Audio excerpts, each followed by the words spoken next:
நேயர்களுக்கு வணக்கம். யூசிஎல்லோட quarter finals 4 matches நடந்திருக்கு. அதில எனக்கு வந்து 2 மேட்சஸ் ரொம்ப ஃபேவரைட். நான் அத பத்தி பேசுறேன். என்னன்னா, ஃபர்ஸ்ட் வந்து ரியல் மேட்ரிட் வெர்சஸ் பைரன். நான் பேசிக்கலி ரியல் மேட்ரிட் ஃபேன். இருந்தாலும் இந்த ரிசல்ட் வந்து எனக்கு டிசப்பாயின்ட்மென்ட் தான். அது வேற விஷயம். ஆனா, பைரன் வந்து அதுவும் பெர்னாபியூல வந்து இந்த மாரி ஒரு கேம் விளையாடுறாங்கன்னா, அது சாதாரண விஷயம் கிடையாது.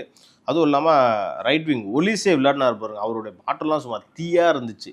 என்னதான் அவரால ஒரு கன்வெர்ட் பண்ண முடியலனாலும் பல சான்சஸை வந்து கிரியேட் பண்ணாரு. ரியல் மேட்ரிட் பிளேயர்ஸ் வந்து திக்குமுக்காட செஞ்சாருன்றது தான் உண்மை. அதுவும் இல்லாமல் ஃபர்ஸ்ட் கோல் வந்து லூயிஸ் டியாஸ் வந்து கன்வெர்ட் பண்ணார். சூப்பர் கோல். அதே மாதிரி 46th மினிட்ல ஹாரிகேன் ஒரு கோல் அடிச்சாருப்பாங்க. சரியான கோல். ஸோ இதுலேயே வந்து ஆட்டம் முடிஞ்சிருச்சு அப்படின்னு தான் நானும் நினச்சேன். ஆனால் பெர்னாபியூவில் தெரியும்ல எவ்வளோ கம்பேக் கொடுத்துருக்காங்க நம்ம டீமு. இதெல்லாம் வந்து விஷயமா அப்படின்ற மாதிரி ஒரு அசிஸ்ட் ஒன்று கொடுத்தாரு பாருங்க. ட்ரெண்ட் அலெக்சாண்டர் செம்ம அசிஸ்ட். அதையும் பார்த்துட்டு எம்பாப்பே அதையும் வந்து சூப்பராக கன்வெர்ட் பண்ணார். முடிஞ்ச அளவுக்கு மேனுவல் நோயர் அதை வந்து தடுக்கவும் பார்த்தாரு. இன்ஃபேக்ட் அதை வந்து தடுத்தார். அப்பயும் மீறி அது கோல் ஆகிடுச்சு. ஸோ இப்போதைக்கு ஃபர்ஸ்ட் லெக்கில் 1-2ன்ற மாதிரி ரிசல்ட் முடிஞ்சிருக்கு.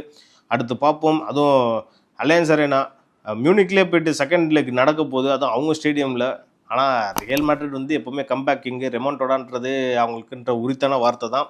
கண்டிப்பாக அவங்க வந்து கம்பேக் கொடுப்பாங்கன்ற நம்பிக்கை இருக்குது. பொறுத்திருந்து பார்ப்போம். அடுத்தபடியாக பார்சலோனா வர்சஸ் அட்லாட்டிகோ மேட்ரிட் இந்த மேட்சை பற்றி பார்ப்போம். வழக்கமாக வந்து பார்ப்பீங்க எல்லா சீசன்லேயும் வந்து பார்சலோனா நல்ல ஃபார்மில் இருப்பாங்க. திடீர்னு வந்து யூசிஎல்னு வந்துட்டாலே அவங்க ஒரு சர்க்கிளில் சறுக்கிடுவாங்க. அதே மாதிரி தான் இந்த வாட்டியும் ஆயிருக்கு. இது வந்து கடந்த சீசன்லாம் வந்து பார்த்தீங்கன்னா ரொனால்டோ அராஹோ இதை பண்ணுவார். ஒரு குரூசியலான சுச்சுவேஷனில் ரெட் கார்டு வாங்கிட்டு வெளியே போயிடுவார். டீமை புதக்குழியில் தள்ளிடுவார். இந்த வாட்டி வந்து உப்ராசி பண்ணியிருக்காரு. கரெக்டாக வந்து 42nd மினிட்ல வந்து ஒரு ஃபவுலை பண்ணதுனால வந்து பார்த்தீங்கன்னா அட்லாட்டிகோ மேட்ரிட்டுக்கு ஒரு ஃப்ரீ கிக் கிடச்சி அதை வந்து ஜூலியன் அல்வாரஸ் சூப்பராக கன்வெர்ட் பண்ணார். ஆனால் அதே ஜூலியன் அல்வாரஸ் ரியல் மேட்ரிட் கூட இந்த ஒரு கோலை மட்டும் போட்டிருந்தாங்கன்னு வைங்களேன், இப்போ நேரம் பார்சிலோனா ஃபேன்ஸை ரியல் மேட்ரிட் ஃபேன்ஸை கடிச்சு வச்சுருப்பாங்க.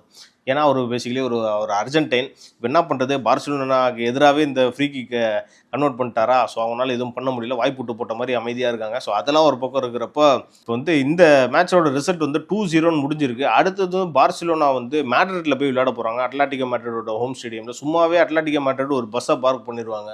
அதுவும் இல்லாமல் இப்போ 2-0 வேறு இருக்குது. சுத்தமான கோல் கீப்பர் முதற்கொண்டு எல்லாருமே இங்கே தான் இருப்பாங்க போல். ஒரு டோட்டலாக ஒரு பெரிய பஸ்ஸை பார்க் பண்ணி ஒரு கோல் கூட கன்வெர்ட் பண்ண விடாமல் பார்சிலோனாவை முடக்கிறது தான் அவங்களோட பிளானாகவும் இருக்கும். டியாகோ சிமியோனி இதை சிறப்பாக பண்ணுவான்ற நம்பிக்கை இருக்குது. பொறுத்திருந்து பார்ப்போம். ஸோ ரியல் மேட்ரிடும் அவங்க வந்து ட்ரையலிங்கில் இருக்காங்க. இப்போ பார்சிலோனாவும் 2 கோல் ட்ரையலில் இருக்காங்க. ஸோ செகண்ட் லெக்கில் இவங்க 2 பேருமே வந்து கம்பேக் கொடுப்பாங்களா இல்லையான்றதை நம்ம பொறுத்திருந்து பார்ப்போம்.